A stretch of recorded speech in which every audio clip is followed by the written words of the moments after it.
Existem nomes que marcam a história, né? Mas tem um que parece ecoar acima de todos os outros: Caio Júlio César.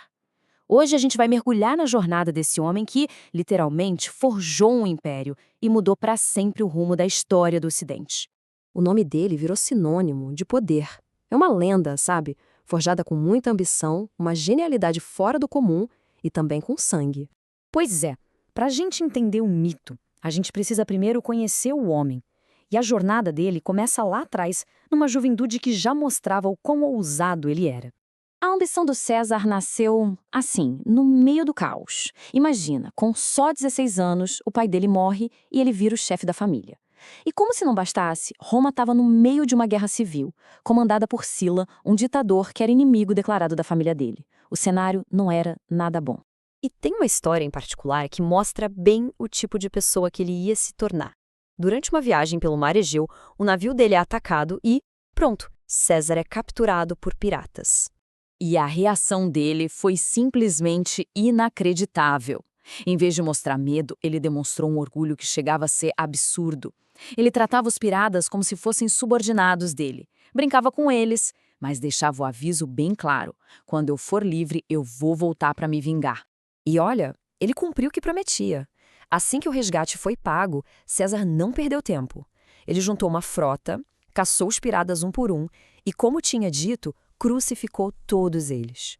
Foi uma demonstração brutal de que a palavra dele era lei. Anos se passam e, enquanto ele está trabalhando como administrador na Espanha, acontece uma coisa que muda tudo para ele. Um momento decisivo. Ele estava diante de uma estátua de Alexandre o Grande e simplesmente começou a chorar. Mas por quê?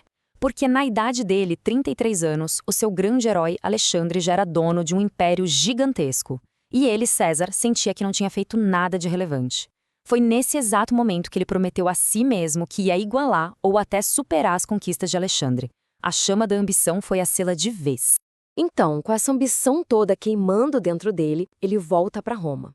E para subir na vida, ele faz uma jogada de mestre. Forma o primeiro triunvirato.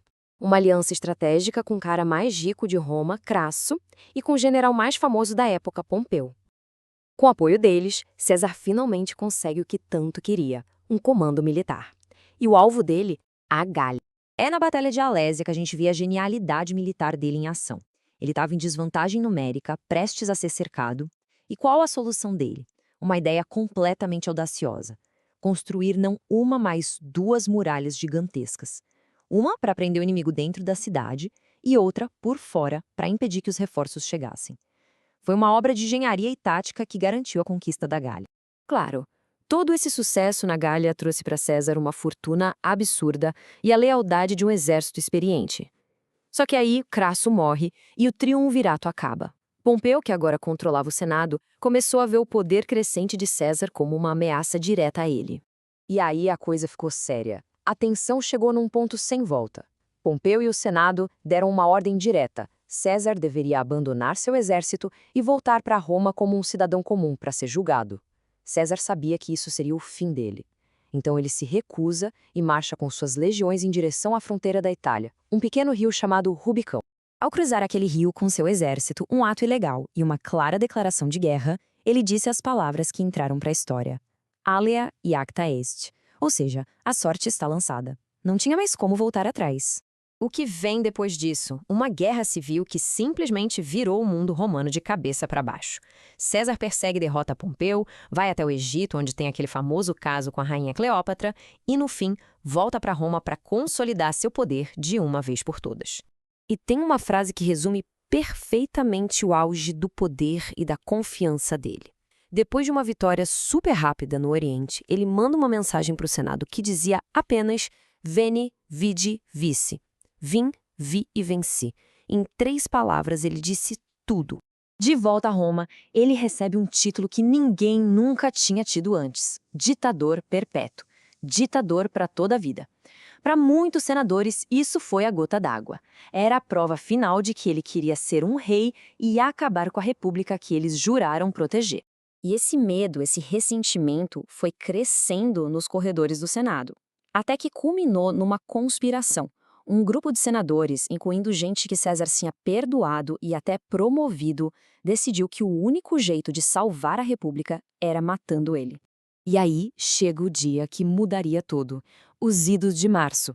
César recebeu vários avisos, presságios, mas ignorou todos. Ele foi para uma reunião do Senado no Teatro de Pompeu sem fazer ideia de que estava caminhando direto para uma armadilha. Assim que ele entrou, os conspiradores o cercaram. O resultado? 23 facadas. É um número chocante. Uma morte brutal, ali, bem no coração do poder romano. E a ironia final, quase que um roteiro de tragédia. Ele caiu e morreu exatamente aos pés da estátua de Pompeu, seu antigo aliado, que virou seu maior inimigo. Dizem que, no final, ele puxou a toga sobre o rosto para morrer com dignidade. Quem matou César achava que estava salvando a República, né? Bom, o tiro saiu completamente pela culatra.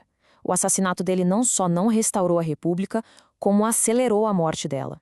O que aconteceu foi exatamente o contrário. O povo de Roma, que amava César, ficou furioso. Os conspiradores tiveram que fugir.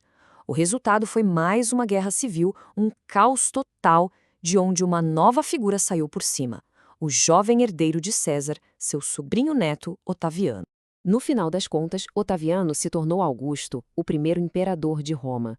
E o nome César, o nome dele vira algo muito maior. Deixa de ser o nome de um homem para se tornar um título, a própria palavra para imperador. Esse foi o legado que garantiu que o nome dele jamais fosse esquecido. Então, a gente fica com essa pergunta, né? Que ecoa até hoje. Júlio César foi um herói visionário que trouxe ordem a um mundo caótico? Ou foi um tirano cuja ambição sem limites destruiu a liberdade romana? A resposta talvez seja tão complicada e fascinante quanto o próprio homem.